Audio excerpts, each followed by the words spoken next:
نبی پاک صلی اللہ تعالی علیہ وسلم کی مقدس کندھوں پر دو چڑیاں آ کے چہچہانے لگی، بولنے لگی۔ چڑیا، توجہ ہے میری بات پر؟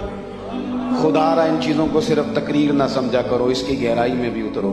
چڑیا آ گئی، چڑیاں چہچہا رہی ہیں، کچھ کہہ رہی ہیں، اور قربان جائیں اس حبیب کے جو سب کی بولیاں سمجھتے ہیں۔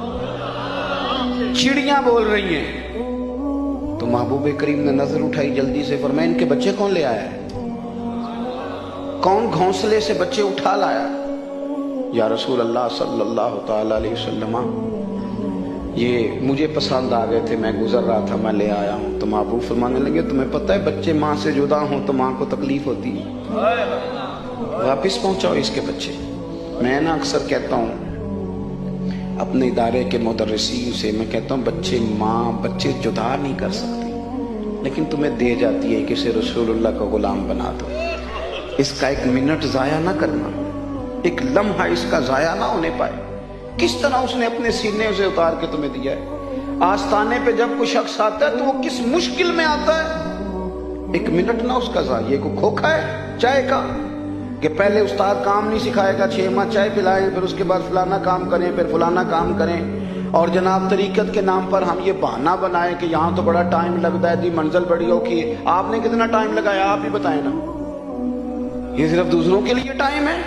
خدا را کسی موقع پر بھی جب کوئی بچہ نکل آیا ہے، ماں باپ سے جدا ہے، تو پھر تو آپ کوشش کریں جو آپ کے پاس ہے جلد از جلد اس تک پہنچ جائے، جلد از جلد اس تک پہنچ جائے، جلد از جلد تربیت کے مراحل مکمل ہو، جلد از جلد خیر بانٹ، لوگوں کے بارے میں احساس پیدا کریں اپنے دل میں۔ آپ کو 20 حدیثیں ملیں گی کتب احادیث میں، 1 2 نہیں 20۔ اللہ کے پیارے رسول صلی اللہ تعالی علیہ وسلم نے فرمایا میرا دل چاہتا تھا۔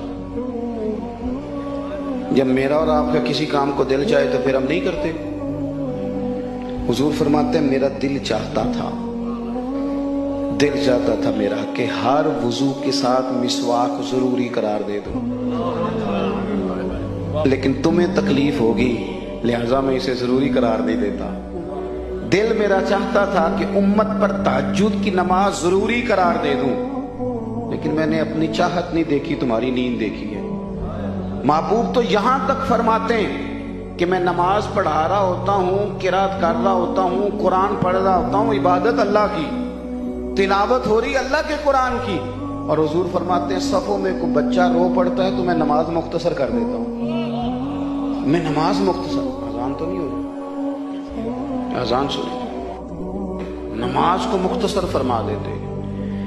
احساس کی جو دولت ہے نا کسی شخص کے لیے آپ کے دل میں جب پیدا ہو جاتی ہے، پھر آپ کا مزاج اس طرح کا ہو جاتا ہے کہ آپ آسانیاں بانٹنے والے بن جاتے ہیں۔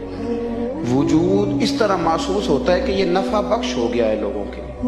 ایک وقت آتا ہے کہ جب پھر انسان بہت سارے ذاتی مفادات سے اوپر اٹھ کے سوچنا شروع کر دیتا ہے۔ اسے لگتا ہے میں کچھ قوم کے لیے، کچھ ملت کے لیے، کچھ نظریے کے لیے، کچھ مسلک کے لیے کچھ کام کروں، پھر وہ تھوڑا آگے نکل جاتا ہے۔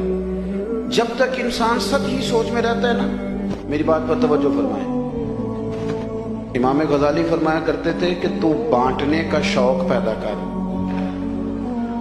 تو بانٹنے کا شوق پیدا کر، رب تجھے بانٹنے کی توفیق بھی عطا فرما دے گا۔ تو ارادہ ہی نہیں بناتا، تیرا صرف اپنا گھر چلانے کا ارادہ ہے، تو یہاں سے اٹھ کر اوپر سوچنے کا ارادہ ہی نہیں رکھتا۔ احساسات جب کسی کے حق میں ہوں، طبیعت جب کسی کے حق میں ہو، صرف اپنا نہیں تھوڑا سا نا، سامنے والا جہاں بیٹھا ہے